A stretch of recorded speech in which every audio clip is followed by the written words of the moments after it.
Are the Cincinnati Bengals cooked, Steve? Mm. They are 1-4.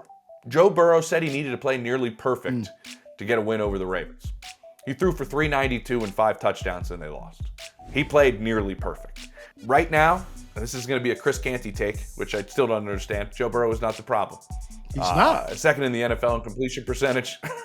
Number 1 in the NFL in touchdown passes. He got 12. He's only got 2 picks. Second in QB rating behind Joe Flacco, by the way. I just had to put that out there for you. Guys played a game and a half. Joe's number 1. And he's 6th in passing yards. Are the Bengals cooked, Steve, or can they make a run and come back into the swing of things in the AFC? That's a great word. Run. How about that? If you run the football and stop putting everything on the pass game, that might help you. But until they figure out that they need to run the football, which we have this conversation every year. Every Bengals fan says this every year for the last couple of years. And the problem is that they're throwing the football so much and they don't have an effective run game. Why? Don't care.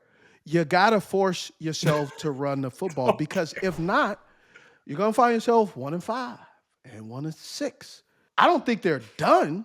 I think they need to figure out what they need to do and stick with it. I think what they need to do, Steve, is they need to figure out how to finish games. And you play in this league for a long time, and finishing games is important. They've lost games because of their defense late. They've lost games because of their offense late. They lost games. We saw it a bad snap because of their special teams late. They won that game against the Ravens. If it's a proper hold, Evan McPherson's he's a pretty high-paid kicker. He makes a lot of kicks, big kicks. And so I think if they learn how to finish, that's a big part of it. We know the way the defense has been playing. Lou Anarumo has his hands full with the group that he has. He's a really good defensive coordinator, but it's difficult. But I look at what they've done. Like, you see that Ravens game. Are they a Super Bowl contender? No. I'd say, yeah. They had that game won. You don't think so? Okay. No, I think the hold on, Chiefs hold on. are okay, go ahead. Yeah. The what if doesn't happen, bro. Like, I understand what you're saying. Oh, of course. I understand what you're saying. I'm saying this is why I don't think they're cooked.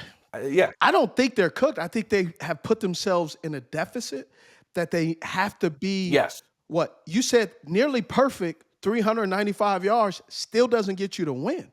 It's a huge mountain to climb with Sabatos on, okay? You just can't do it that way. My son uses that word all the time. Listen, my point is this. They've been close in a lot of these games. They're a PI call away from beating the Chiefs. A PI call they should have away. beat the Ravens.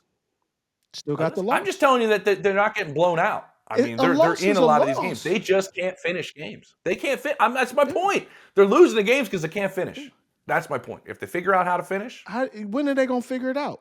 They're not figuring it out with some of the injuries they sustain. If you can't figure it out with the starters, you think you're going to figure it out with the backups? Well, I think you could figure it out when you got, let's see. They got the Giants, then the Browns, and then they have the Eagles, the Raiders. They could potentially be 5-4. Yeah, that's true. So is that figuring it out, or they're just playing a lesser opponent? Well, hopefully you figure it out playing lesser opponents. We happen at the same time. I love how I caught you on that one. You were like, Yeah, I mean, happen at the same time.